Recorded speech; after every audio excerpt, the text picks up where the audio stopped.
Chatty House. We ballin', boy. We going up at the Chatty House. We talk about it all, bring the family out. Sub to the channel, hit the likes now. And we only going up when the lights down. Yeah, we just getting started. Ain't no party like a Chatty House party. We just getting started. Ain't no party like a Chatty House party.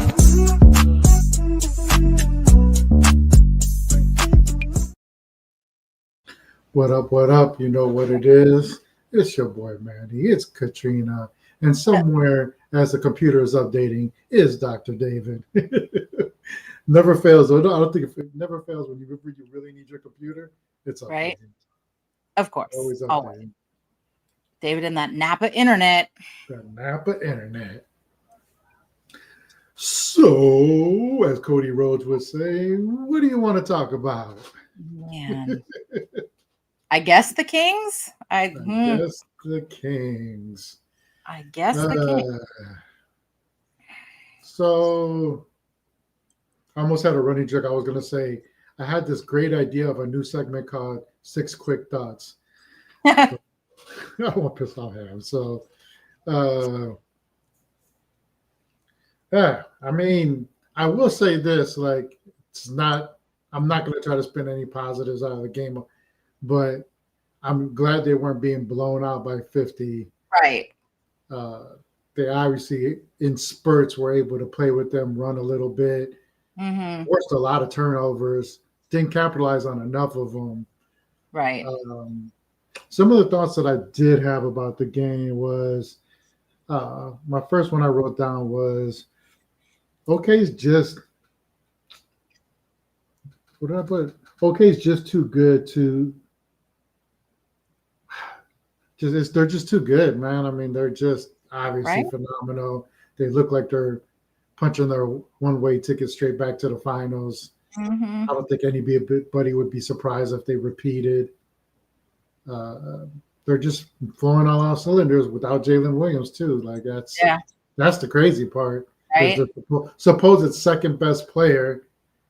You know, so that's kind of crazy. But I don't know, the one thing I noticed about all the players for the Kings was there's Dr. David. Hey. Nobody can put together a full game. Every last player had a half a good game.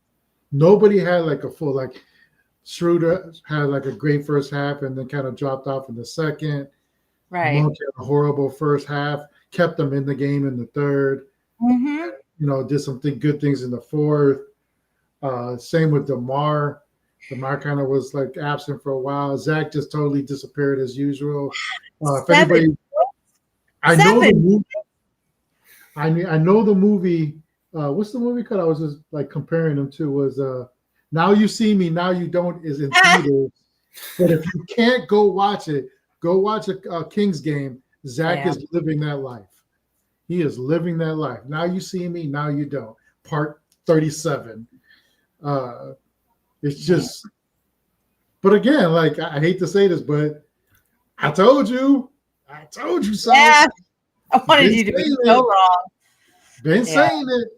Like he just, look, man, I'm going to say this one thought and I want to get all y'all thoughts about everything, but I've come to the conclusion after today's game, like you can talk about Hall of Famers being on this team. You can talk about all this and this and that. There is no star on this team at all. I don't care whether it's past, present, whatever they did in the past, whatever they did a year ago. There is no star on this team because a star doesn't let those lows like you saw. Today was, again, I know it's OKC, but there's those, every game that they've lost this year, other than like not including like the blowouts, there's a moment in the game where everything starts falling apart, but there's nobody there that picks it up. Like there's nobody that says, fuck this, I got this. Russ is the closest. That's what I was about to say. I'm like, you're trying to say that Russ isn't a star. No, but he isn't a star. No, he's not. Like those days are over. He still has moments, like all of them do at some point or another. But, and I'll give him kudos that if you tell him, he'll try to take, he'll try to be that old Russ. He just he can't carry this team. But I'll give him kudos. Like he tries his hardest. Like I saw his look when Doug took him out of the game late in that fourth, and he just kind of smirked. And I don't know what he meant by that, but in my head I was like, you're basically saying, so you're gonna out of all people, you're gonna take me out. Like I'm the one you're gonna take out. Okay. And I don't think he got mad. I'm just thinking that's just it's playing in the moment, you know? Like that's just because he wants to be everything. Yeah. But no, he's not a star. You can't say he's a star anymore. So yeah, there's no stars on this. There's nobody that you can just say, man, everything's falling apart. Give them the ball and they'll at least right the ship temporarily till everybody else gets on board. Like it's just not there, man. Yeah, I mean, what else can you say at this point? I mean, I know Sabonis wasn't there, you know, and if people thinking this is all of a sudden going to get better because Keegan's coming, I mean, we said it, you know, last time. I don't see Keegan developing into a star. You know, I see him having a long NBA career, being a good, solid player. But I mean, like you said, Manny, I agree with you. There's no star on this team, and I don't know. It's again, Sabonis is paid like one, but he's not one. Mm-hmm. And I kind of agree with both of you. Like Russ was a star, but you're expecting this dude to carry a team right now. He's not going to do that, and I don't think he expected to do that. So at this point, what else? You know, what else are they going to do? I don't know. I have a little bit of hope in Keegan. I'm not trying to, but he might be Captain Save a Beam tomorrow. We'll see. I don't disagree with you. I don't disagree with David either. Like I don't know what to think of Keegan at this point, but I also think like even if, let's just say in his head he's like, I'm gonna do it. Like I want to be the man. I want to.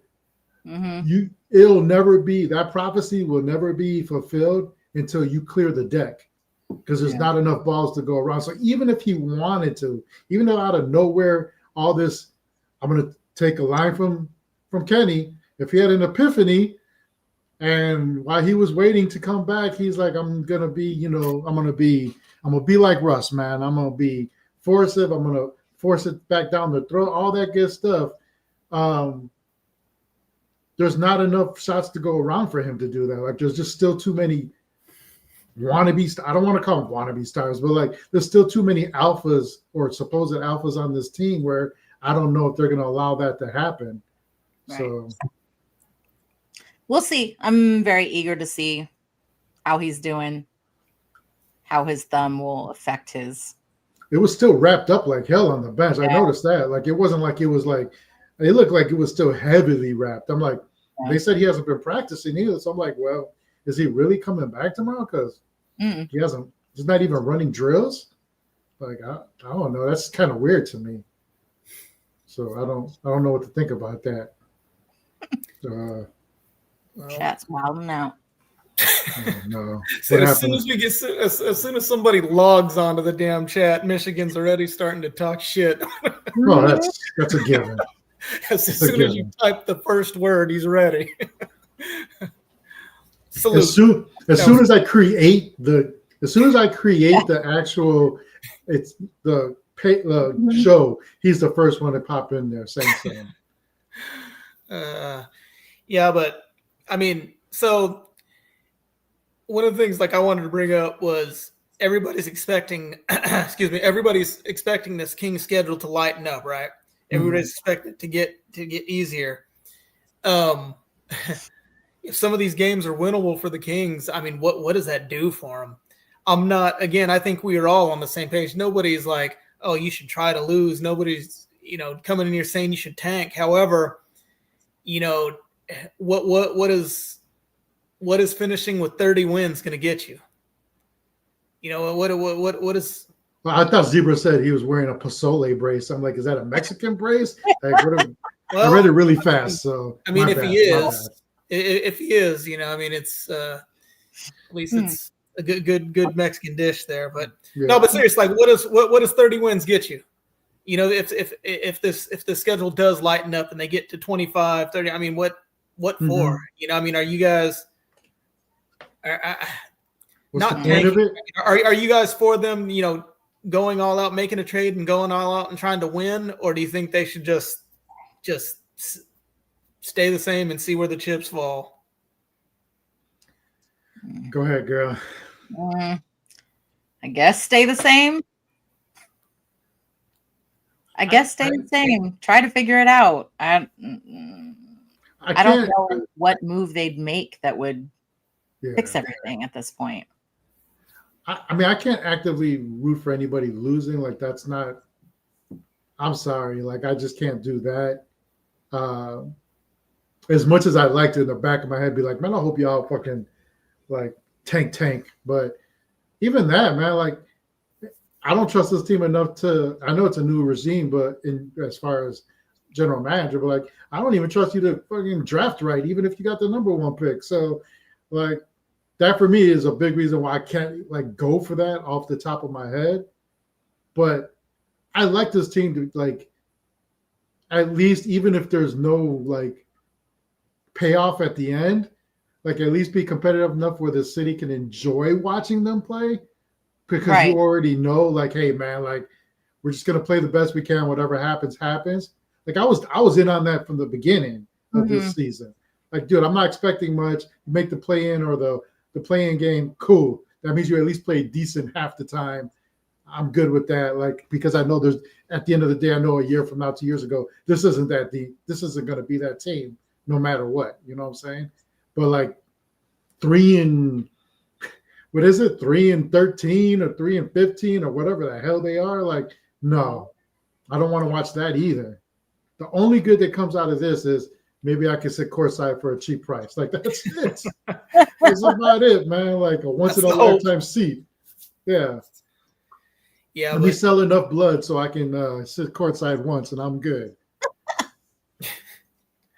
But, you know, I mean, to Damian's point that he always makes, I mean, I think I've been on record plenty of times near saying that, you know, this I didn't think this team was going to be any good.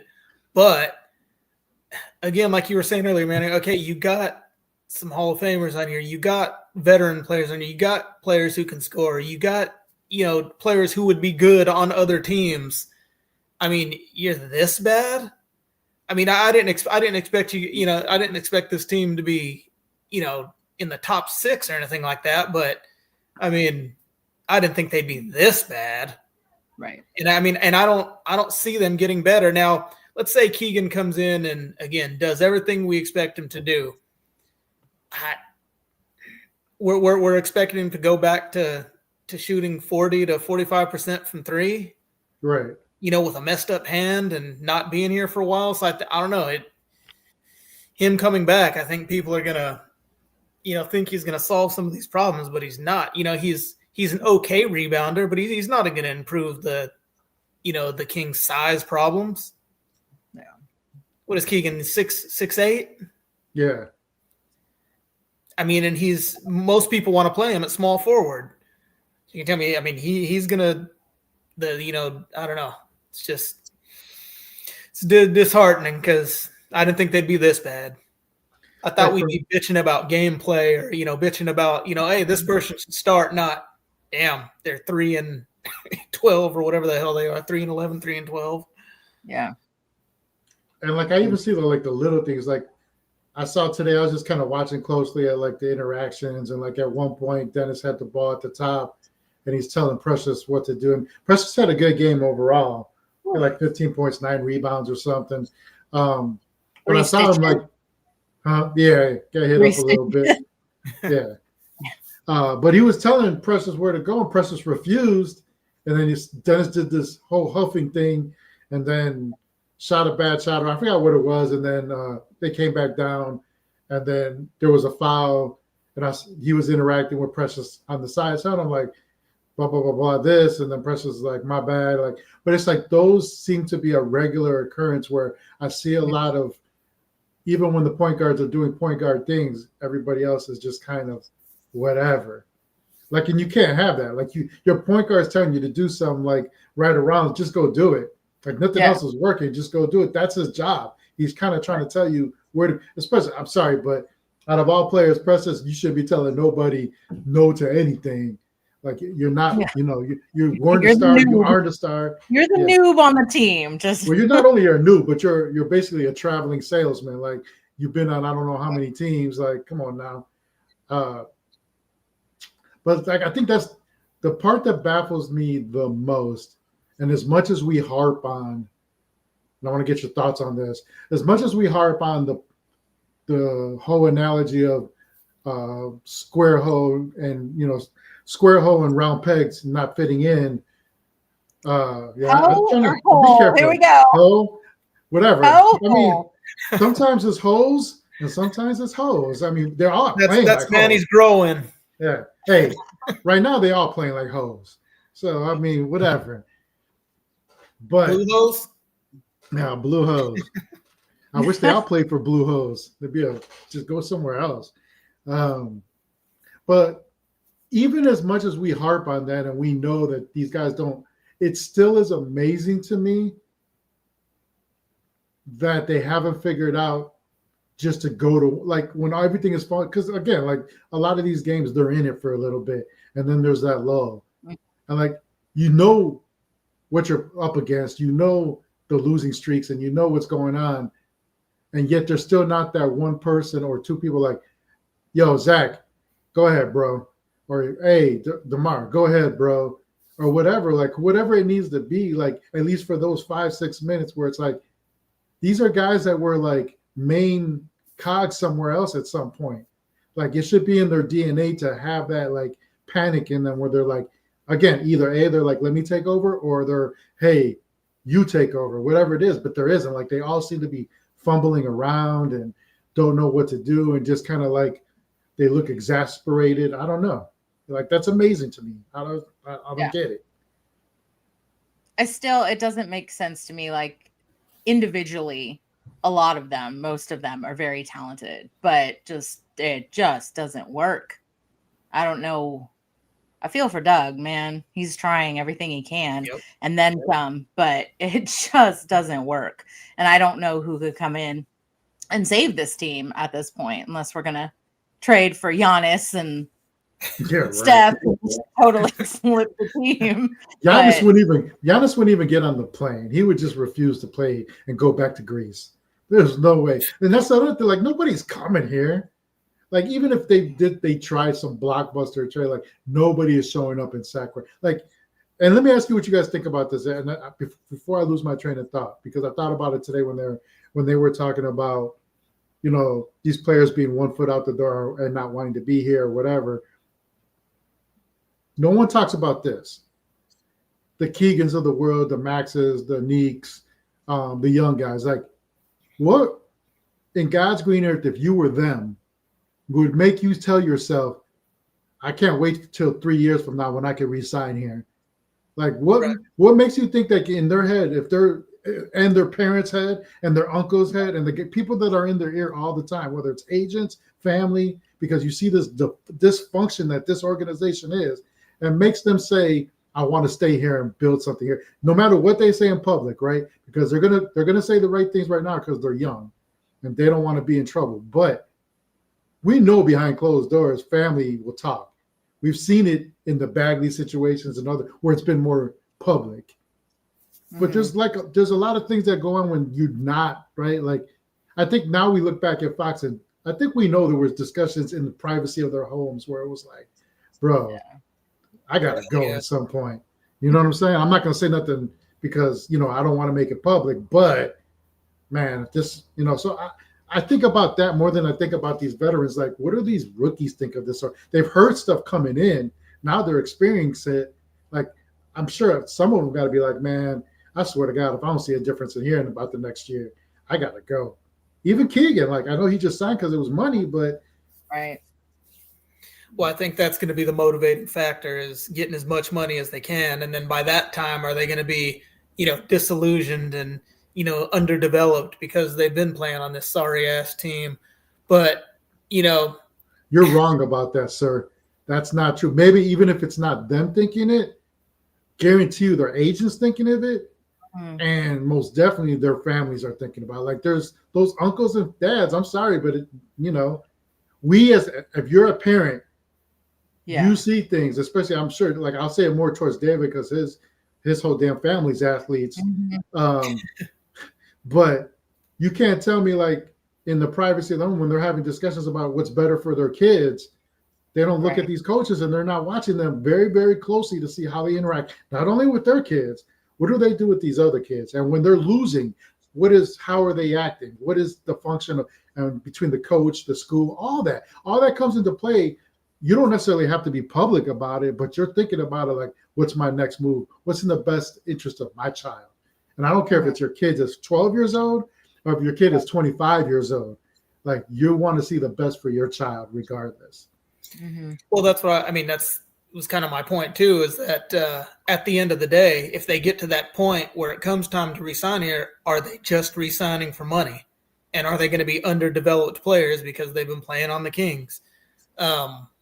Because again, and so another thing too, man, when you were talking, I was thinking about when we're talking about, Scott Perry and, give Scott Perry a chance to go to work, man, we saw a little bit of his work, and a little bit of his work has not made any damn sense at all.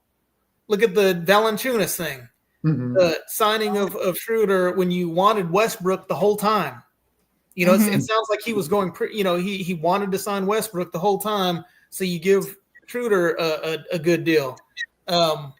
Trading again, the whole Valanciunas thing, trading for Saric, re-signing Doug McDermott. It's like, man, Scott Perry's leaving a lot to be desired right now. Like he hasn't done shit to write home about. Yeah. And maybe those are just precursors to deals down the road.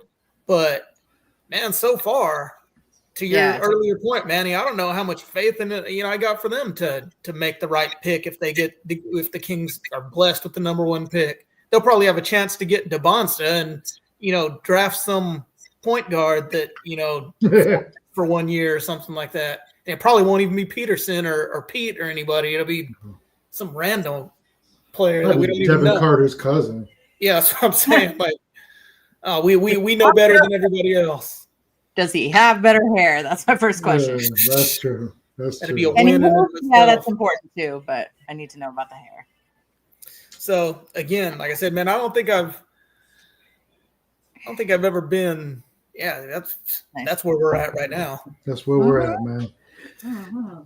Yeah, like I agree with you 100%, man. Like I'm not necessarily like saying, hey, I'm done with Scott Perry. It's not nowhere near that. But it's definitely like the first moves he made like that. Everything you just said, and I don't even know if I agree with it, but like even if you were going to do all this, like I would have took a shot in the dark more closely to Trey. I know he's hurt. I know everyone's talking about how Atlanta plays better without him right now. I'm sorry, but I'll take 12 assists a game from a player right now. It's not like this team plays defense, so it's like adding him wasn't going to hurt the team. At least he would have been dishing out and hitting threes too, which is damn near what we need at times because no one else can hit threes around here. So like, and again, I'm not saying he's the answer, right?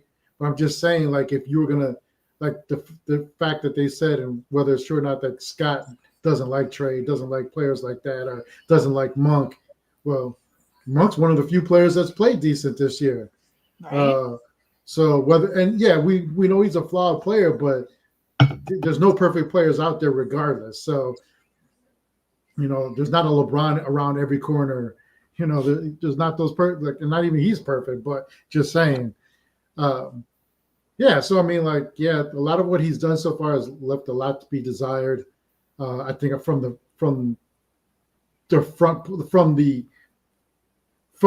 eye perspective right now. Maybe there's more to it that we'll see down the line, and then we say, oh, okay, But right now, the way this team's playing, the way this team is, the way they've quit a couple games, the way Doug is just, God bless Doug, man. I just really out of all this want to see him. We said it last week. Like I just want to see him get a fair shake, and that doesn't seem to be in the cards, at all from that contract. So I don't know. We shall see. I mean, see how it all works out. I'm still trying to figure out what Scott Perry is cooking because, I signed up for what he was selling, his press conference. I like what he has to say. Like, he'll still like, okay, all right, give you the benefit of the doubt. But then the whole Valanciunas thing, I was like, okay, hold on. Let's see how it is at the beginning of the season. And it's like, he hasn't. Yeah. And it's not like that's big money. So yeah, like those are things that like, I could see if you're talking about someone that signed somewhere else for like 20 million a year or something that was going to really hurt the pockets. But you were talking about a basic minimum contract of a guy that didn't even want to leave. He still wanted to be here and play with Sabonis, regardless of what happened with Fox and all that. So that was, that was weird in itself. And like the whole Dennis thing is like, and I don't dislike Dennis at all. I think this is a bad situation for him too. But in the general aspect of what you did after, like you didn't need to do that. Right. Just could have just gave that job to Russ for the minimum you were giving him. Let him run. Hell, that's what's happening anyway. He's running the team. Dennis is definitely looking better off the bench. And I like him playing with Malik. I mean, they basically held the game together in that third and fourth quarter. But yeah, I didn't like Dennis starting. And once they signed Russ, I was like, put him in that starting spot. And a lot of people were against that. But I mean, at least it's working better that way. But I mean, you're right, Pose, but we're not saying that he said anything wrong. We're not saying that he was supposed to say anything else. We're just saying like it's not what he said. I'm just talking about more about the actual moves that were made, and some of that money was like you didn't need to spend that money on Dennis, to be honest. Like, yeah, you were gonna suck regardless, right? Like you just said, we're going to suck and do nothing. So like, why pay out money to do that? You can do that without paying the money. So I mean, or just the roster would have made a little bit more. Would have made better sense too, though. Yeah. We had no backup big, so you traded away our backup big. We got a whole bunch of point guards and we don't have no size, so you sign a smallish point guard.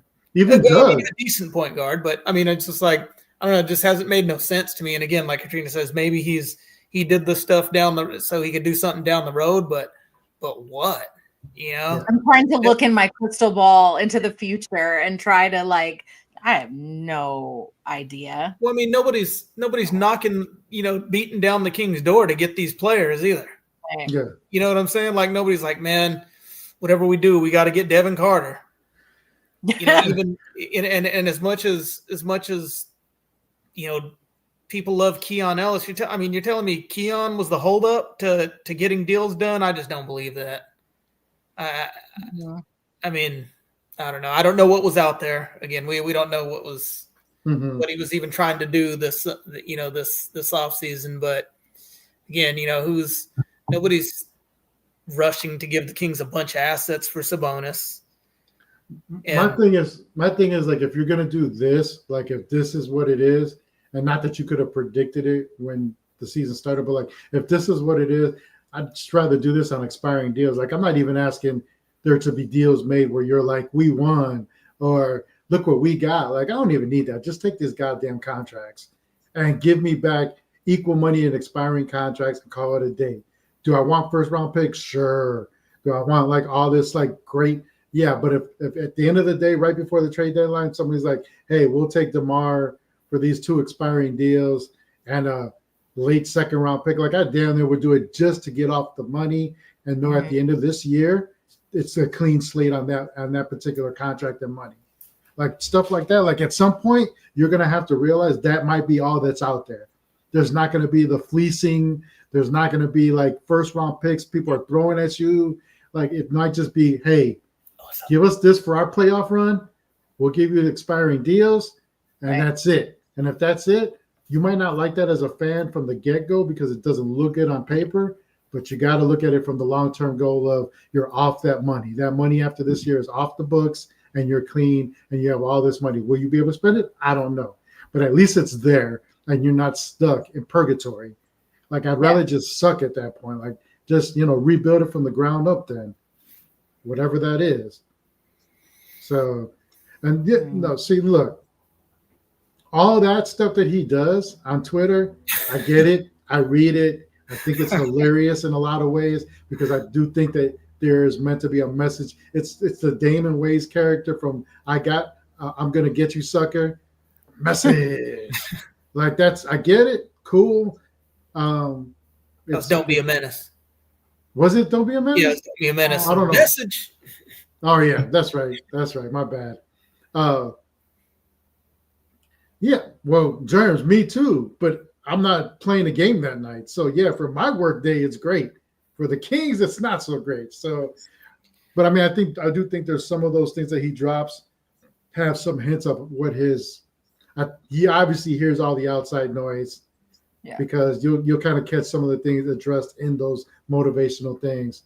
But again, I'm not coming with pitchforks for the dude.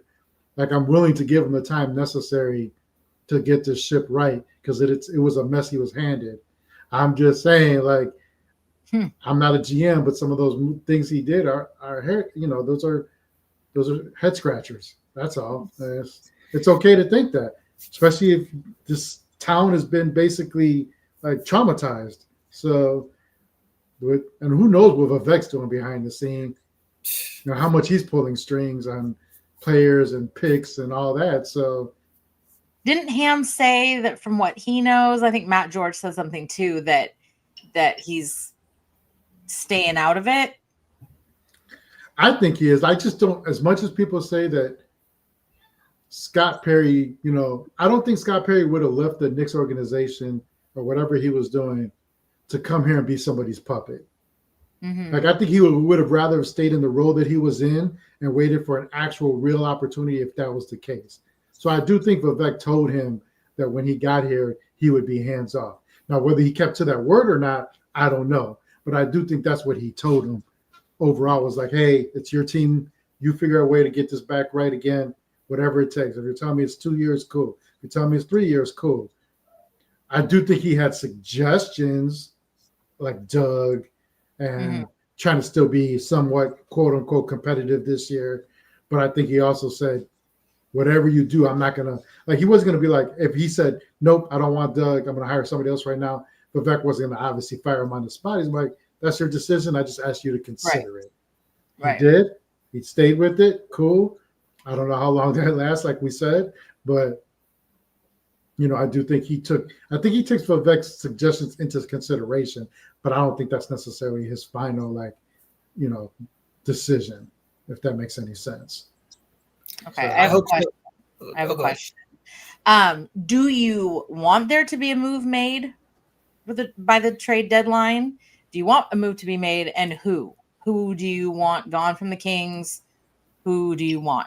Are there any of these trade scenarios that TC's cooked up? Oh, Jesus. Who do you love? Yeah, his trades crack me up because it's never just, man, trade Sabonis for this guy and a pick. It's, all right, we got 4 teams. This player's going to here. This player's going to here. Bring back draft capital over here. And then I was like, dude. Whoa. Now. Yeah. But to answer your question, again, I think these guys get a bad rap, but we've seen enough of it. I think one or the other has to go of DeMar and Levine. Mm-hmm. You just have to. And then they have to get off some of these guards. I mean, they just got a bunch of guards that are just sitting there. So whatever you can do.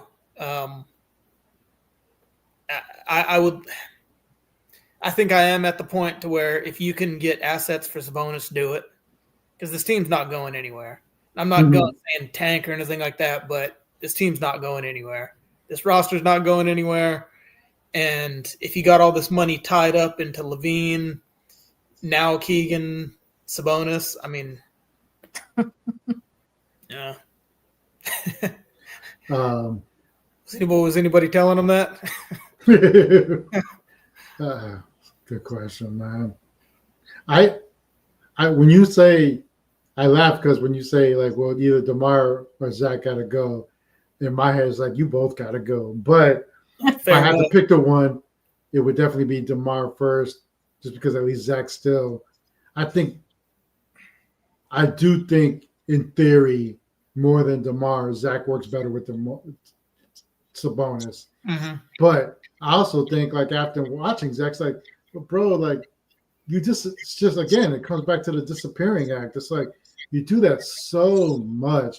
Guarantee you, mark my words, either starting tomorrow or the game after, he will have 4 straight games of 30 plus points to get you excited again. And then there will be a lull again. Like, this is just what he does, man. He is literally meth. Smoke it a little bit, you're feeling good, and then you tell yourself, I can't do this anymore. I'm trying to go straight, and then you shaking, and you're feeling Don't do drugs. Yeah, now you're Chris Rock. I can feel it, and there you go, smoking it again, feeling good. That's it. That's it, man. You're right. Watch probably this next game when Keegan comes back, and they're playing against Memphis, who. I mean, I'm not saying they're going to win the game or not, but against a team who's not that good, Levine will just have 35 points and, shoot 8 of 10 from 3-point land. And, everyone's going to be like, okay. And then, like Manny said, he'll just have stretches where he only takes 6 shots. And bro, and it's like with DeMar, like, at least you look at him, you're like, all right, man, the skills are declining a little bit. You're basically a turnaround jump shooter. We know that. So if you're on, that's great. You can hit the midi. If it's on, that's great. You kind of look past him a little bit because you're like, well, if he's not on, we already know he's not capable of doing anything else for the most part, right? Like, it's hard to. But you look at Zach, and he's this. You know who he reminds me of from baseball? He reminds me of one of my favorite all-time players. I just couldn't put it together because of drugs, but Hamilton from the Texas Rangers. Yep. It's this 5'2" player that when he was on, he was Barry Bonds at times, could play the field like everything, right? Drugs obviously ravaged his life, alcohol, a bunch of stuff, but he did have those couple years where, like, he was the best player in baseball, damn near. But it's just the skill sets are there, and he can't put it all together for whatever reason. Whether for him it was drugs and a bunch of injuries after a while too. But with Zach, it's the same thing. It's like, bro, it's there. It's on display. Like, you'll show flashes of it. Even in the games that you suck, there's flashes of it where you do these phenomenal things that nobody else in the league can do. Like, nobody can do that right now. And then that's it. It's just for one play. It's for 2 plays. And then you just disappear and hide under the rock again. And you refuse to, like, I'm like, bro, I don't, like, are you a video game where, like, your power levels are low and you're waiting to eat the mushroom? Like, what is it, man? I keep going to drugs. I'm sorry. So some kind of drugs somewhere. I apologize. I'm not on drugs. I swear. I should be after watching these games. Or even to watch a full game, I should be, because that's just dumb to watch a full game. But I don't know, man. Like, it's so frustrating to watch. I feel for Kings fans that are just, like, really starting to watch him. Where I've had to watch it for like 8 years in Chicago and now 2 years here. It's like a 10-year. I've been dating this dude for 10 years and he ain't did shit for me. Like, come on, man. Yeah. But like you're saying too, like, you watch the guy play and there's no reason why he shouldn't be that good. Yeah. The guy can shoot with the best of them. He has the athleticism of some of the best players in the league. He can, he can flash to the bucket. He can pass. He can. There's just no reason for the guy to disappear at times like that. I don't know what it is. What ifs. What is it? Is it a mental thing? Is it a physical thing? Some of both? It's not physical at all. It's definitely mental. It's mental. And nobody knows but him, and nobody's ever going to know. And I don't know, maybe there's a documentary 10 years after he's gone from the league where we find out a bunch of stuff he was struggling with, and then I feel like shit. But for now, you're like it's definitely up for that. You're like, I want to produce that. Like, I want to feel like shit. I want to know that it was something. Like, I don't want something to be wrong with you, Zach. I apologize, but I want something to be wrong with you. You know what I'm saying? Like, if it's, again, DeMar talks about mental health and all that stuff, and we don't know what people go through, and even the people that we think just because they make $40 million a year that they should be like happy, joy. You don't know what people go through, and I get that. But with him, there's just some disconnect. I don't know, like there's just some disconnect with being the man, and I don't know, like if it's comfortable. Like some people are just comfortable. Like we know, like I'm sure we've all worked with people like that just never want to be a supervisor, right? You don't want to be a manager, you don't want to be a VP, and sometimes rightfully so. I get it, but some people aren't made to be that, and there's nothing wrong with that. But he just happens to be in the eye of the storm of a team making a lot of money, so of course people are going to talk about it. I just think he's not built like that. He's not built to be a one option. He just isn't. And again, I go back to last week. It's not his fault, people, that somebody decided to pay him $40 million a year with the $50 million raise at some point. Like, that's on you. Somebody put that contract in front of me, I'm signing it too, regardless of whether I can fulfill it or not. I'm signing that damn contract. So, well, on the other side of that, you got DeMar DeRozan, and I mean, I don't know. I think it's a fair question to ask too. Kind of to Ham's point, does what DeMar does and how he's played throughout his career, does that contribute to success, to a winning team, to a championship level team? Because remember, wasn't he traded away from teams that then won the championship? Talking about DeMar? Yeah. Yeah, but I think that's unfair too. Like, I feel like you traded DeMar at one point. It was for Kawhi. And then like, the Spurs traded him too, right? Yeah, I get it. I think I'm just asking. I mean, I get it, and it's a fair question. It's a fair question to look into. I guess that's something that should be studied. I'd have to look more into it, like on how much the roster had to turn over between those years, coaching wise. I mean, I think if you're talking about skill set, if you're comparing DeMar to Kawhi, there's no comparison. Kawhi is a far better player. We're calling him this Hall of Fame player. I mean, man. Yeah, for sure. I would say the only thing I would say, like with DeMar's style of game though, and I think Ham brought this up one time.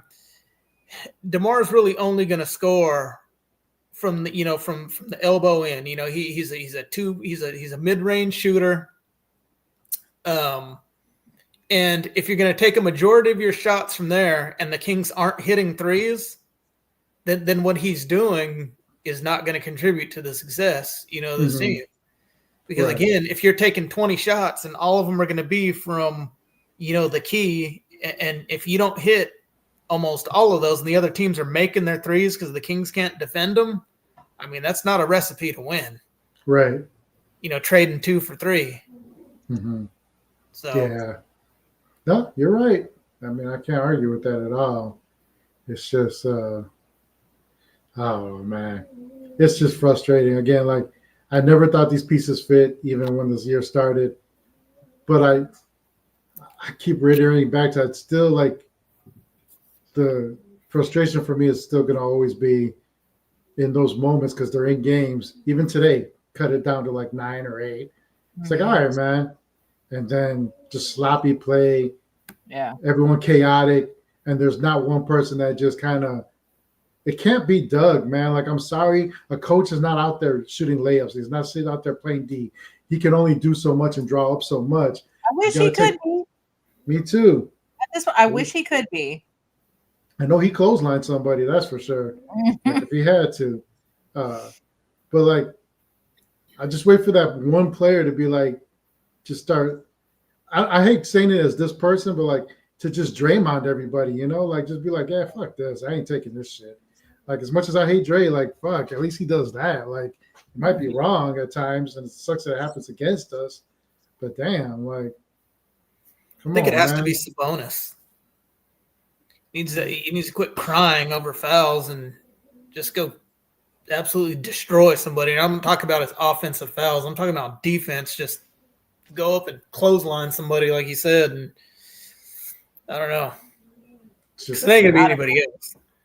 Yeah. I talked shit and traded Sabonis last week, so I got to do it again. Because he balled out. Whatever game that was. What was that? Friday, Saturday? Mm-hmm. And I mean on that too. Like, look, man, like he needs to be on a specific type of team. Like you can't just I don't believe anymore in the whole you can build around him stuff. Like build around what? Like everything has to be so specific for him to be happy and for him to like shine. And then even then in the spurts that I see when they kind of all the planets aligned, he still like does the Zach stuff too, where he disappears or he can't hit a fucking anything from 2 feet. Like Jesus Christ, dude. Like he had that midi for a minute, for a very brief moment in time. There was that little midi he had that like he could hit that shot over and over and over again. And it just has gone away. Like he has to be like literally 3 feet from the basket to hit anything. Like in this day and age of this NBA, you got to be better than that. You got to be better than that. Nobody's going to take you seriously outside of 10 feet.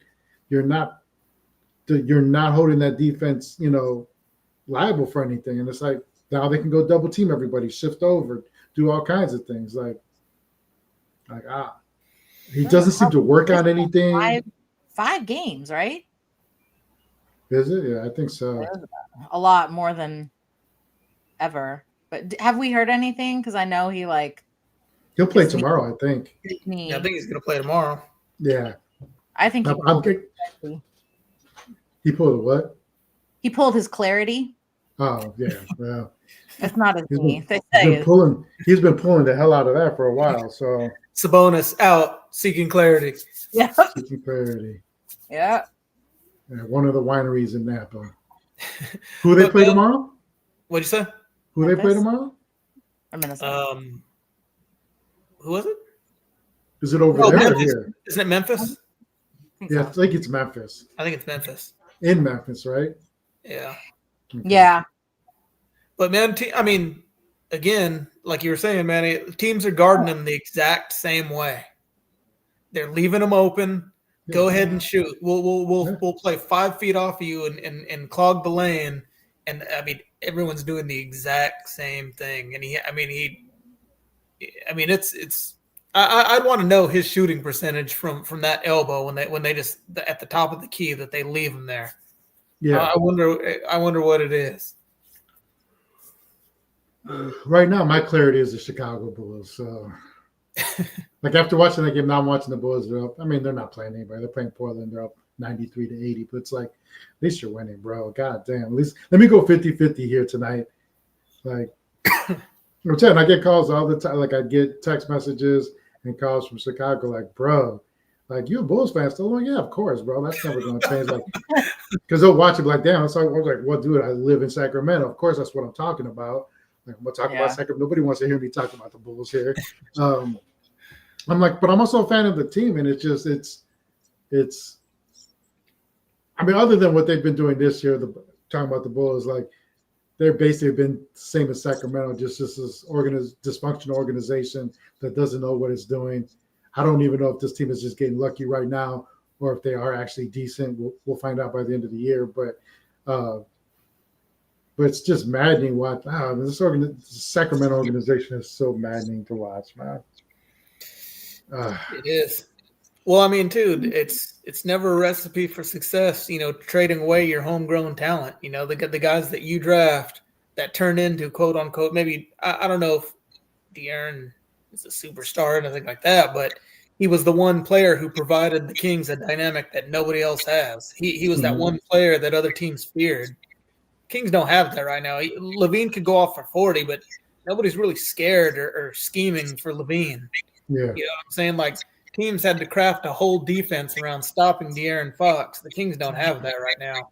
When you trade that away for, you know, again, a player that teams don't fear, I mean, go watch a Spurs game. And De'Aaron did a post conference yesterday after, God bless his little heart, Harrison Barnes saved the day at the end of the day yesterday. He had like 6 or 7 straight points. And they interviewed Fox about it after the game, and he basically was like, because this is a team. This is like a real team. Like everybody plays off each other. If one guy can't do it, you give it to the next guy, and that guy can't do it, you give it to and I don't think it was a purposeful, dig on Sacramento, but it was very telling about the two teams and the contrast there. And go watch the Spurs game, even without Wemby. They're very competitive. They can still win. There's still a hell of talent on there. And Stephon Castle is out too. Yeah, he's out. Yeah, he was too, out. So it's the De'Aaron Fox show right now. Yeah, it's Fox, it's Vassell. Harper's still out, I think, too. But they still have a plethora of talent, and they all have these roles where they're very defined in what they do. Yeah. And they know what their job is. So even no matter who goes down, it's next man up, and they still play, whether win or lose, there's still a cohesiveness to how they play that even when they do lose, you're like, yeah, but they played it right. Like they just did their best, but obviously they were a little undermanned. But you saw what they were doing, and it's very clear that they had a plan. Where with this is just chaos. And this is just basically like, hey, man, put 5 guys on the court. Hopefully you can do something with that. Great. Have a good day. It's YMCA ball. This is literally YMCA ball. Like, hey, man, pickup ball. Got 5 guys, never met you before. Cool. Let's just play. Hopefully we can get next. Or we have to wait 5 games before we play again. Like, that's what it feels like watching them play a lot of the time. And that's why you see changes in the lineup. And you might see Max came in today and he gave good minutes. He looked good. He did some good things. But it's like, but look at it from the perspective of Doug is just pulling stuff out to see what he can get out of anybody. So here you go, Max. Do what you can with these minutes. Cool. Yeah. Thanks. He might not play tomorrow. You know what I'm saying? But in that moment, he was just trying to see what he could get. Like, that's what this is right now. It's just chaos.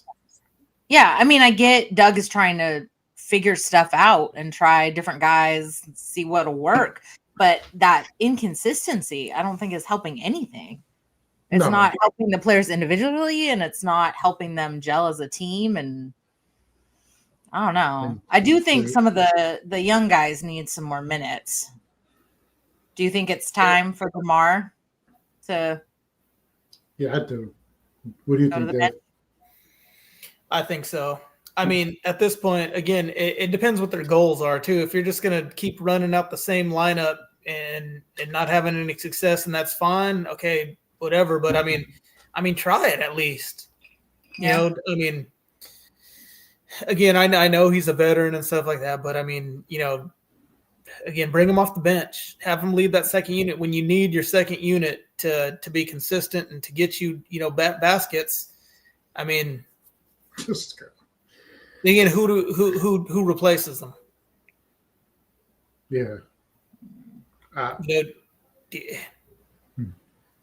I just think if you're going to lose like this, like we're not talking about like an 8-8 team or 8-9. Like if you're going to be like 3-20, like give Nick 40 minutes a game, give Max 30 minutes. Like at that point, I'm like, if you're going to lose like this at this rate, and again, we knew the first 20 games were going to be brutal. The schedule does lighten up some.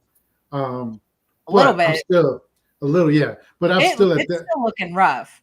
But no one was thinking about 3-17. I know that's not what they're at yet, but that's where they're headed to. They're about 3-17 or 4-16. Like at that point, like, come on, man, the wheels are falling off.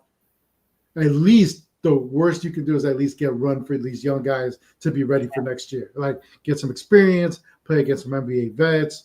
Is it going to look ugly at times? Yes. Is Nick going to struggle? He is. Max is definitely going to probably fall out of a couple games. It just is what it is. But at least they see the speed.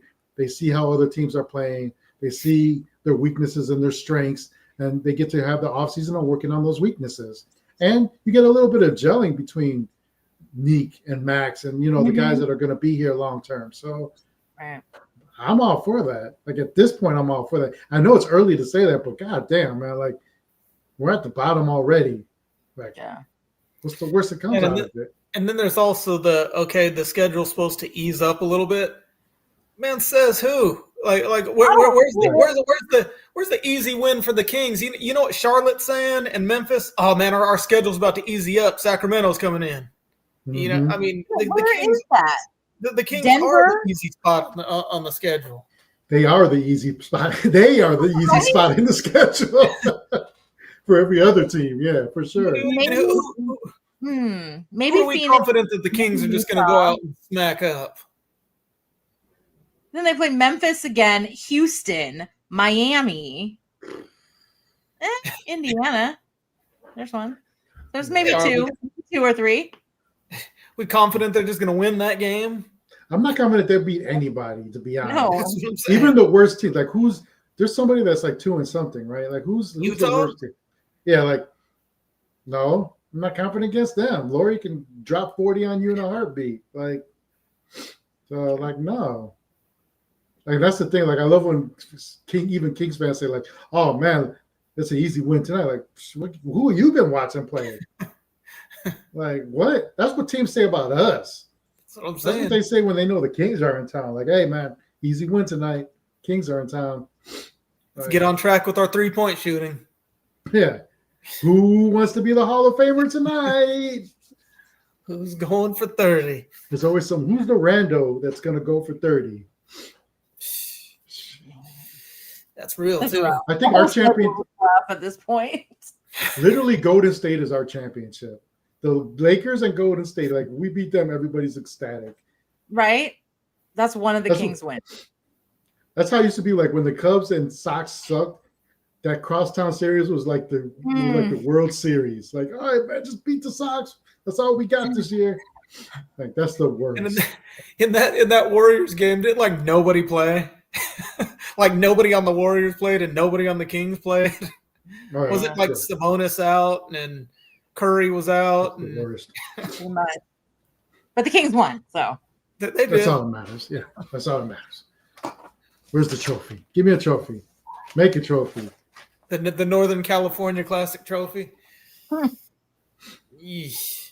So before we move on, but I got a question that they kind of talked about the other day. It's simple. Like, how do you feel about watching this team play the way they're playing?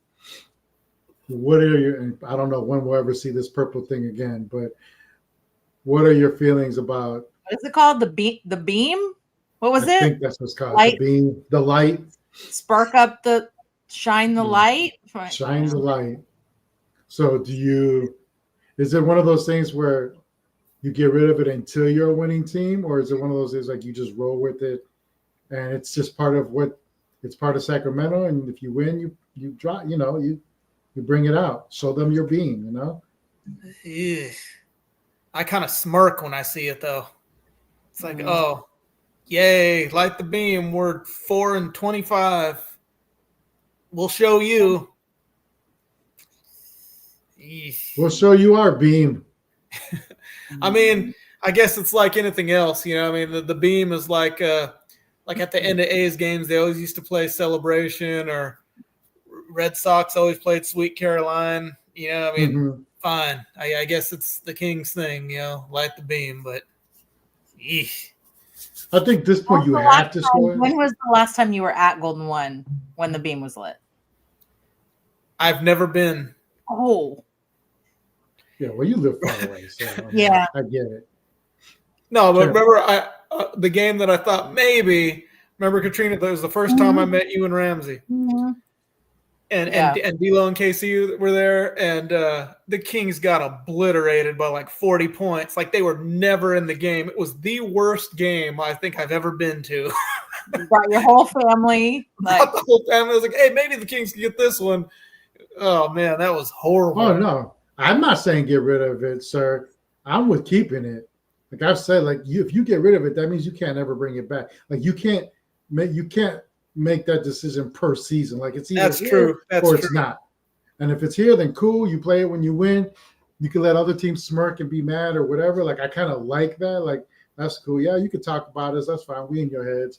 But my thing is either you keep it permanently or you get rid of it permanently. But it's not one of those things where like if 2 years from now they're winning again, like all of a sudden you bring that looks so cheesy at that point. Like nah, bro. Like you either do it or you. Just like when you talk smack, you either talk smack or you don't, man. Don't talk smack only when you're winning. Talk smack, period. If that's in your DNA. So I say keep it. You're right. I say keep it. I still think it's a staple sack at this point. Kids enjoy it. I think that's the biggest thing too. Like adults enjoy it. Yeah, adults enjoy it, but I'm just saying, like Yeah. kids, especially like when they get to go. Some kids are few and far between get to go to games. So when they go, if they win, It's the whole tradition going outside, taking a picture with a beam. Everybody loves that. Hey, man, just keep it, man. I just want to see it more. Right. You know, I just want to see the beam more. It was pretty cool. We used to have at our old house, we had a balcony, and it looked straight to downtown, and you could see the beam every time the Kings would win. It was pretty dope. My daughter would always want to go out on the balcony, and she'd get all excited. See? Yeah, no, that's cool. There's memories with that. So to me, that's, as long as you're not causing any plane crashes or anything, man, just keep the beam, man. That's it. The airport is far enough away. It's safe. That is true. All right. I don't know what we're doing. Like, before we move, I don't know how Wednesday looks for everybody next week. I'm trying to remember, we're hosting Thanksgiving for the first time this year. So Wednesday's I'm taking Wednesday off of work just to. I forgot about that. Yeah, that one might be a rough one, I think. So we might not. We'll talk about it before the end of this week. We might just skip next week, I think. Because I think and it's the Kings easier for play at everybody.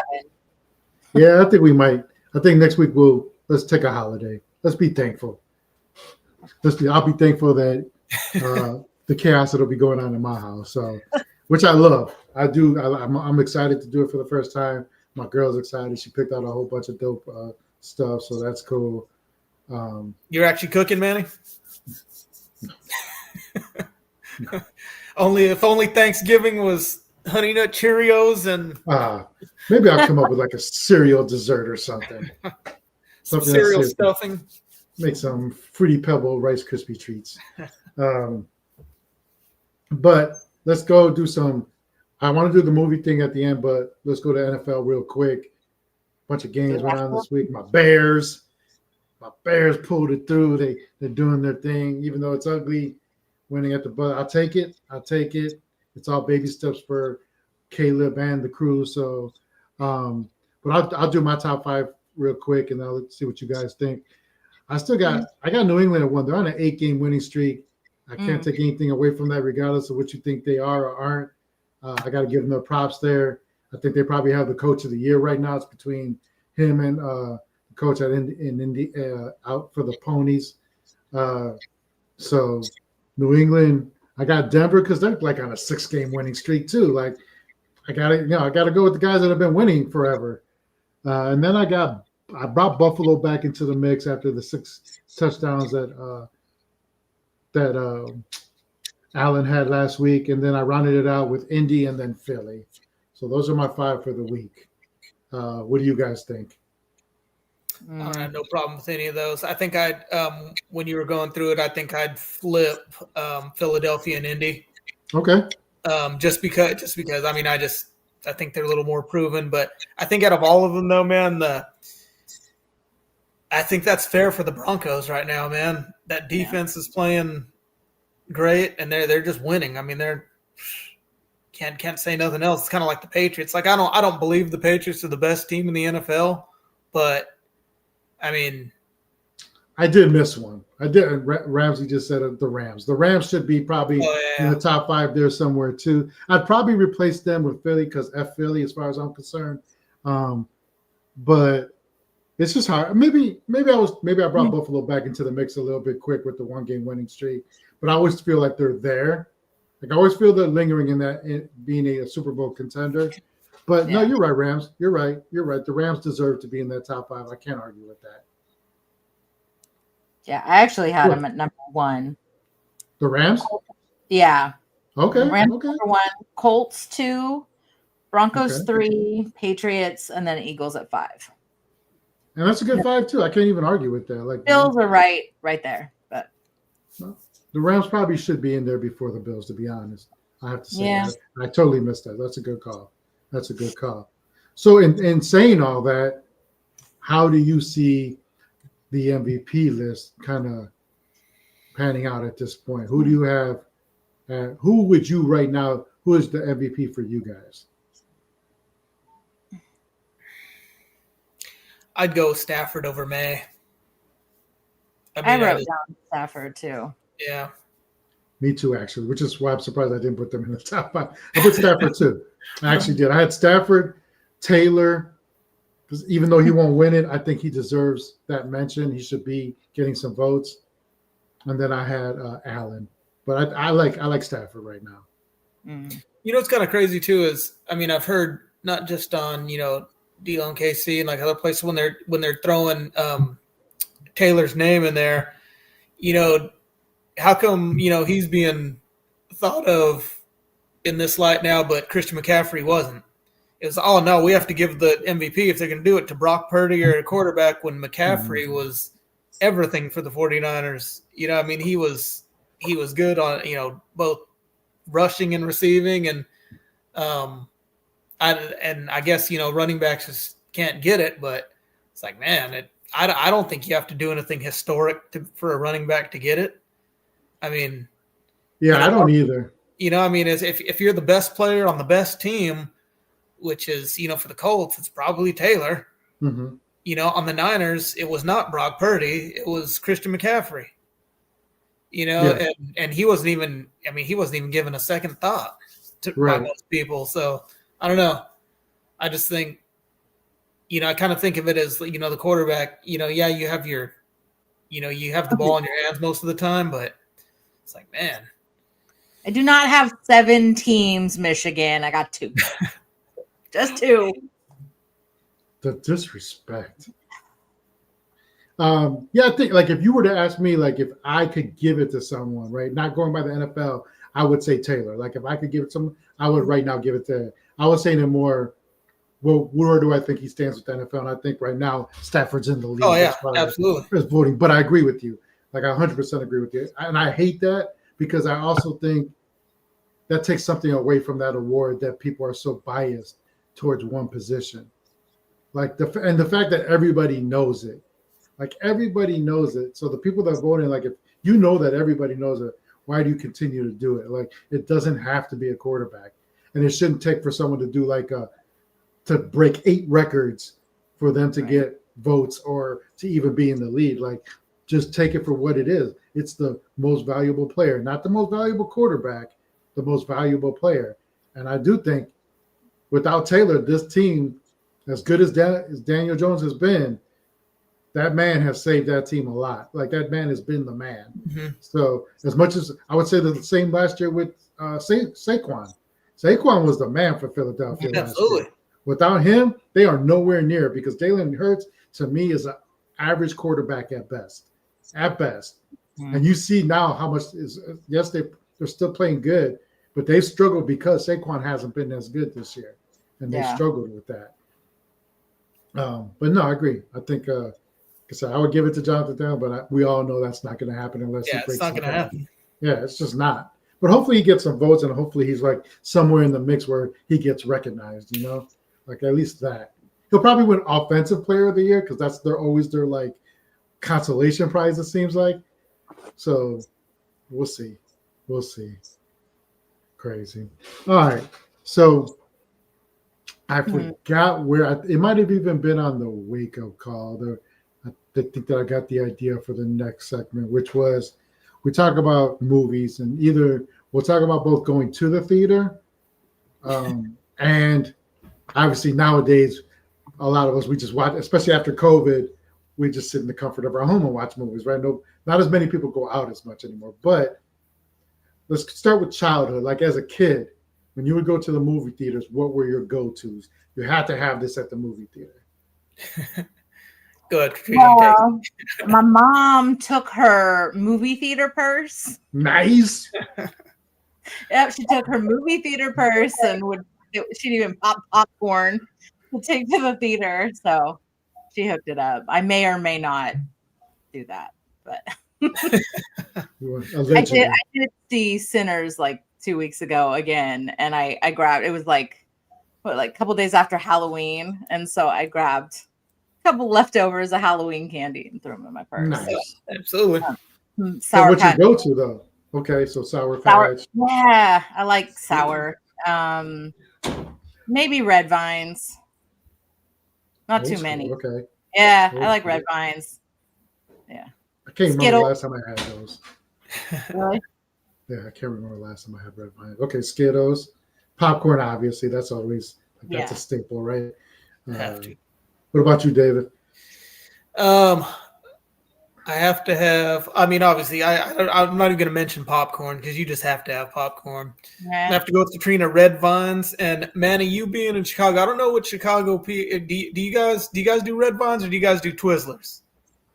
I think Twizzlers were more a thing. It's like it wasn't that like East Coast though, because I think Twizzlers are disgusting. They were hella plastic. They're like not the same to me. I don't.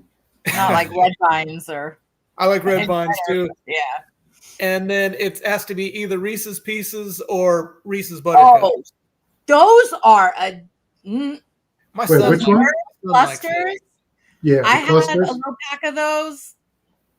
Whoa. My son likes those. Sour Patch Kids. Me too. Like, away from me. I'm trying to think if there's anything that hasn't been mentioned that I like Reese's the Buttercups and I like Reese's Pieces popcorn and Sour Patch Kid. That's what you always get. So now, as a kid, is that what you had? No, hell no. As a kid, we couldn't afford nothing, so we used to bring our own stuff. We used to bring our popcorn, and if we wanted a soda, my dad was wrapping it up in foil and be sneaking it in. It's usually the Sunny Select kind. That is the move, though. Have you seen it? Like I had like a slushy Slurpee. It was like $12.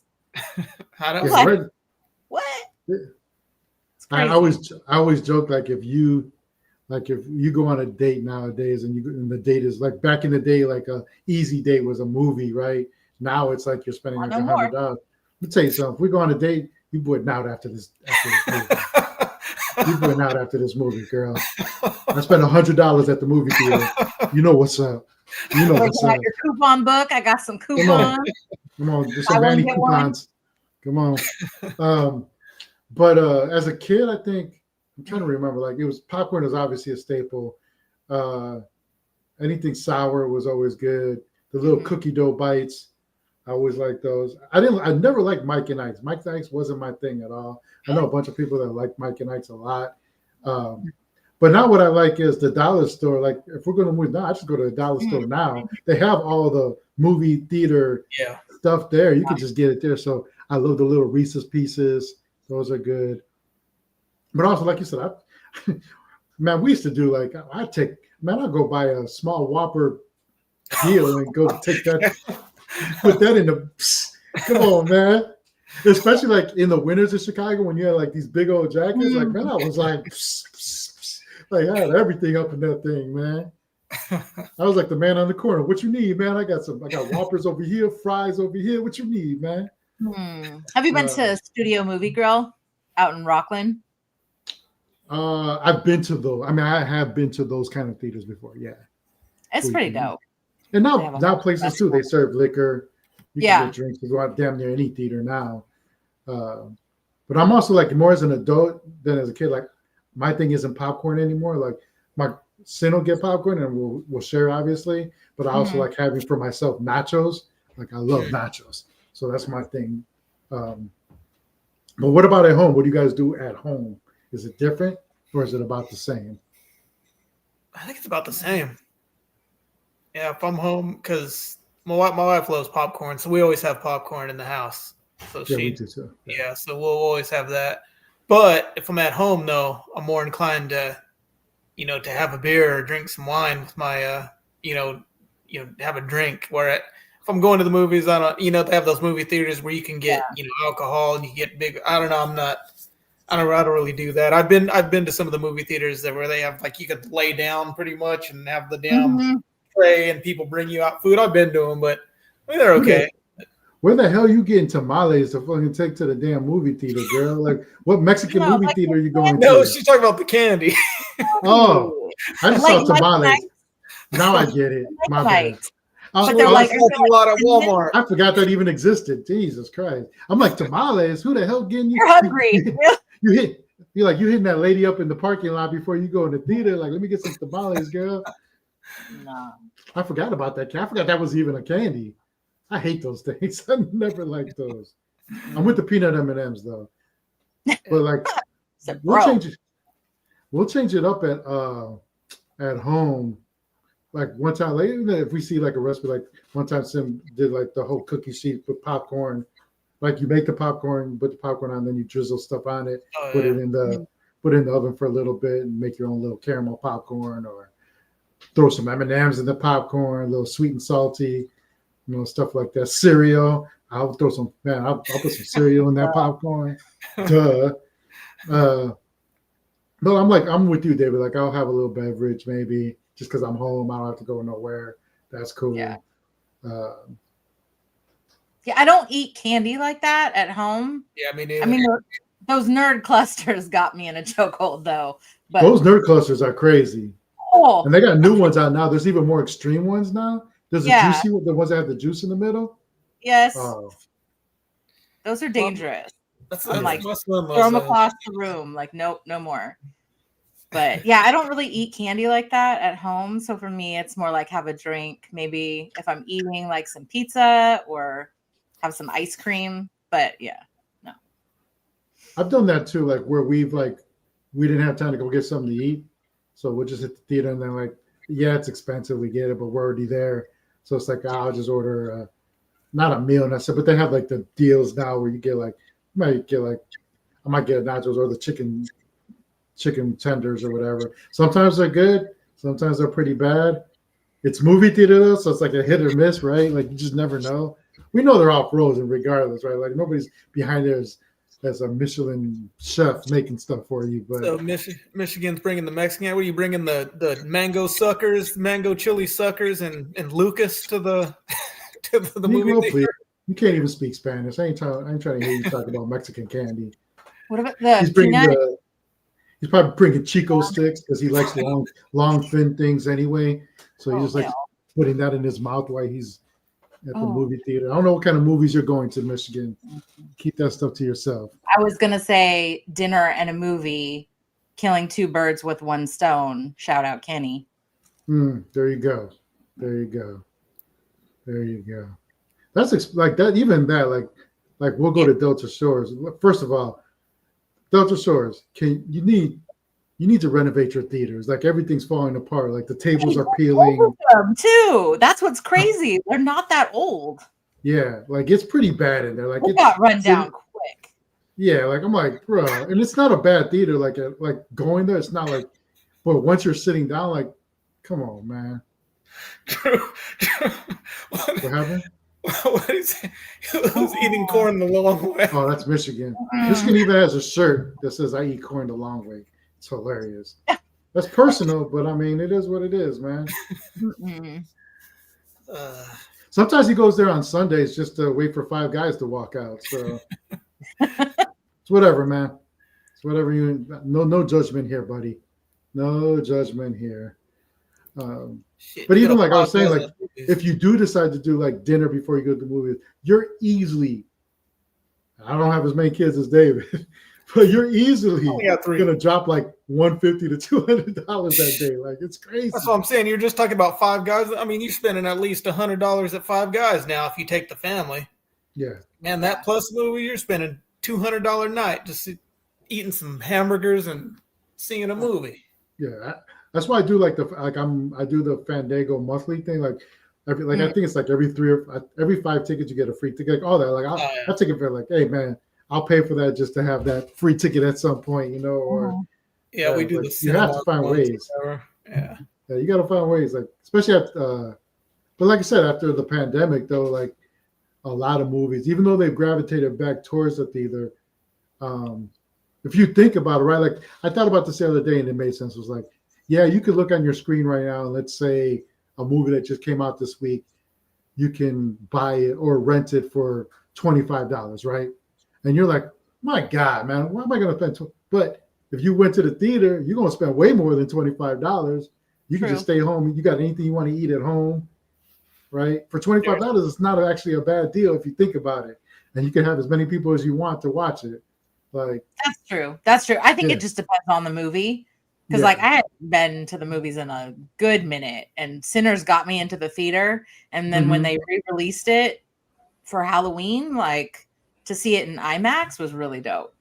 Yeah. But I saw it at home after I saw it in the theater, and it just wasn't the same. I think after. Oh, go ahead, man. No, go ahead. No, I say no. I think after kind of COVID too, when nobody was going to the movies, when we started going back to the movies, I kind of like I don't know, I missed it. Like I mean, I like going to the movies. You know what I'm saying? Like I like, and believe it or not, it's gonna sound stupid as hell, but I actually kind of miss too when you'd get there early, and sometimes you have to like in a big movie premiere, you know, being in that line and getting into the movie theater. You know, it's just not the same no more. Now, you pay for your seats now. It's like no, I'm sitting right here. Yeah, you know, I'm sitting right here. You get there right on time. Now you don't even have to get in line no more. I mean, I used to like, you know, the event of going to a movie. I mean, I still do, but I'm just saying, you know, I actually do like going to the movies. Like I used to miss. I sit my ass down. Like at home, I'm doing too much to actually take time to watch a movie, or I sit there and I scroll trying to choose a movie, and then it's been too long. Sin accused me that like Sin will be in the room watching whatever she's watching. I'm in the living room, and I'll spend like an hour flipping through all my Netflix, cinema, the Max, whatever it is, and I'm still looking for something like an hour later. All these things you've saved, but yet you can't choose one. And then I'm gonna say that like I was a big and I still am to an extent. I would hate missing. Like I hated showing up at the movie when the movie started. I wanted to see previews. I wanted to see what was coming out, but it has gotten so ridiculous. It's like a half hour worth of previews and commercials, and it's not just the previews. Now there's commercials. Yeah, there is. It's like, bro. So if the movie says the running time is 1 hour and 30, you might as well say 2 hours because it's going to be a half hour of commercials and previews before you get to that movie. Bro, they're previewing stuff that like commercials for shows on TV. Yeah. It's like this week on TNT. It's like, dude, this is commercials crazy. On regular TV. If they could like that part alone, I'm surprised they didn't figure that out a long time ago, but they obviously figured it out now to do that kind of stuff, subliminal. But I still enjoy though. I do still enjoy previews and see, as far as movie wise, see what I get excited. And you know, like if you're going to see a Marvel movie, you're probably going to get at least a couple of superhero things in there. Like it's always usually pretty themed for the most part of whatever you're watching, which is pretty cool. And I get excited still to see some of the stuff that's about to come out. So it's pretty cool. But like I said, it's just way goddamn too long nowadays to be sitting there.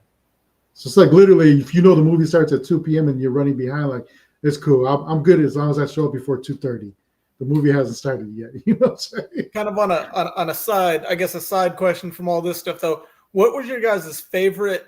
You know, like going to the movies. Like which one do you remember? There's always that time you go to the movies. Like what was your favorite premiere going to, or what was that time? It could be when you're a kid or now. Like what was that time you went to the movies that you'll always remember? Gremlins. What'd you say? Gremlins. Mm-hmm. I'd say mine was probably in the summer. I think I was like 12 years old. Is seeing Jurassic Park for the first time. That was a good one. I'm trying to think. As an adult, I think it was Avengers, the first one. And for me, it was like being a comic book geek. It was like, this is what it's supposed to have been like the whole time. Like this was the way they were supposed to be made. It was a culmination, obviously, of all the individual films that came into one. But like this is how you do comic books into the big finale, where you don't have to sit right. But as a kid, I just remember my mom. I think I told the story before, but I remember. God damn it. That would happen to me. Hold on. I know y'all can hear me, but I can't hear you. Can you hear me now? Santa, Santa needs to bring some new headphones. Yeah. As a kid, I remember my mom, it was during the summer, and they re-released Elephant Man into the theater.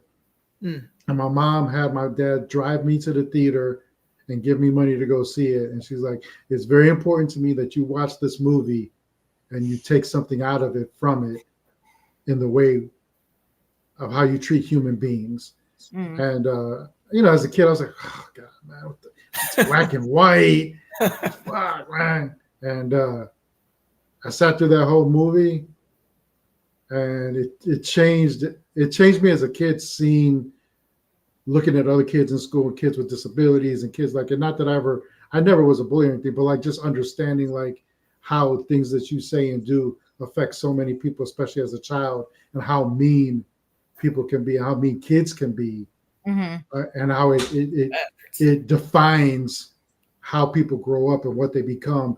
And even if you look at, I know this is kind of going off base, but like even if you look at kids like Columbine kids and kids that become these demons and monsters, it all started usually somewhere where there was events that caused them to become these kind of people or whatever. And sometimes it's bullying, sometimes it's just people have issues, right? But sometimes it is relentless bullying and relentless things that were going on that make people become certain things bad, not necessarily good. And so like watching Elephant Man, and then to sit at home and with Ellie, well, one night we sat her down and had her watch it. And we had to pause it in many parts, which Ellie was just bawling. And I had to stop the movie and let her emotionally gather herself and then continue watching the movie. And I wasn't sure we were going to get through the whole thing, and we did. But she loved it. She wanted the book after that. And it was just this whole thing where I do think it had a positive effect on her and seeing the world for how people can be sometimes, and how cruel the world can be, but you don't necessarily need to be part of that, so long-winded, I know, but yeah, no, that was a good one. Yeah. So, but I don't know, as adult, I think we're, especially as adults, we tend to as kids, we never take the fun out of movies. We just enjoy going, being with friends.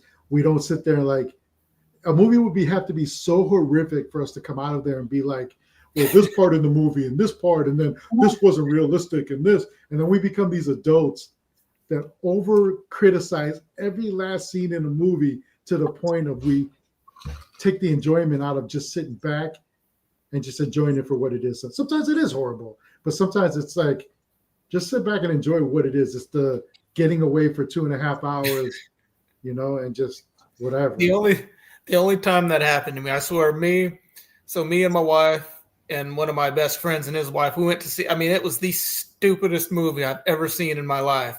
I don't know if you guys remember it. I don't even know why we went to this movie. I think it was called like Primeval or Primeval. It was about this big ass alligator in Africa that was like killing people. Primeval. Yes. Primeval or something. And me and my buddy, we laughed for about 15 minutes straight because they're running from this big ass alligator, and Orlando Jones was in the movie, and he was running in the middle of Africa, and instead of getting eaten by this alligator, he gets hit by a car, like out of nowhere. And it was like the dumbest thing I've ever seen in my life. And we laughed. We were like, look at what's happening now. It was just a horrible movie. And that was one of those times where we were just taken completely out of the movie. And we were like, this is stupid. This is stupid. That was the only time I just could not enjoy a movie. Have you ever walked out of a theater? Like not finished watching it, you're like, this is so bad. I'm done. I don't think I have. No. I think my mom took me to like an inappropriate movie she didn't realize. Like, all right, let's go. Nice. I'm trying to remember. I swear to God, I think I did, and I just don't remember what movie it was. I know I walked out of at least one movie. I just don't remember. It was so bad, I don't even remember what it was. I just walked out like, yeah, I got better things to do with my next hour. That's cool. I wish I could remember what it was. I just don't. I paid my money. I'm sticking it through. Yeah, most of the time it is that. No matter how bad it is, you're like, especially nowadays, it could be the worst movie in the world. I'm like, I paid $20 to see this damn movie. I'm going to see this damn movie. And either that or you used your voucher for your free movie. You're like, I'm not leaving. I wasted it on it. Or like I was going back to what I was talking about, like going on a date. Like, look, man, like if I was still there, I'd be like, you get out of this theater, I got 10 questions for you. You're going to know the plot of the movie. You want to answer these 10 damn questions, girl. You better pay attention. Like, she'll be in the theater trying to like kiss. No, don't kiss up on me. Watch this movie. I paid $20 for you to watch this damn movie. You better watch this movie. So it's crazy nowadays. It's like I said, as much as you pay, but yeah, I think movies are still like it's just a good getaway, regardless if you're at home or whether you're at the theater. Like it's just a good mental break and just something to either enjoy with the family or just to get away to this land of whatever, especially not these days. Everything going on in this country, so. I need a little less basketball and a few more movies in my life. Yeah, no doubt. Or you could be like Grant and just go watch American History X all the time. I heard he loves that movie. He's the only one rooting for he keeps rewinding back to the curb stomp. That's his favorite scene. Fucking idiot. All right. Well, that was a good episode. So I think we agreed we're off next week. So everyone can enjoy the Thanksgiving. We all got stuff to do with family. Be prepared. So we want to thank you guys for always joining us, being a part of the Chatty House, talking about whatever you're talking about in the chat that has nothing to do with what we're actually talking about. Rarely does. Nope. And I don't hate you for it because it goes on all during the day too. I can only, after we've been doing this for over a year, I now know the guys probably like half the time looking like, what the hell are you guys even talking about? But we love you for it. We love you guys. So we'll see you in 2 weeks. Hopefully we have a couple more wins. Let's light that beam. See. Keegan, come to the rescue. Can we get a couple more beams, please? Please, can we get a couple more beams? So, one or two before Thanksgiving, maybe? Something. Yes, let's give everybody next Thursday, let's pray for a couple more beams. How about that? Yes. On Thanksgiving Eve against Phoenix. I'm calling and then when we come back, besides sports, let's talk about our favorite Thanksgiving dishes and what we look forward to the most on Thanksgiving and what's a staple that you have to have on Thanksgiving. Like there's one thing, that one dish, like if it's not there, you're not letting nobody eat nothing. So clear the table. Because I'm gonna show you all my favorite Thanksgiving video I've ever seen in my life. It is the most meltdown I've ever seen, and I love it every time I watch it. So we'll see you all in 2 weeks. Enjoy your Thanksgiving. Be safe out there. Be careful. No drinking and driving. You know what I'm saying? So we'll see y'all. Peace.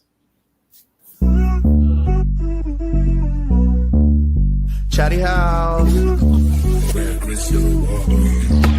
We ballin', boy. We going up at the Chatty House. We talk about it all, bring the family out. Sub to the channel, hit the likes now. And we only going up when the lights down.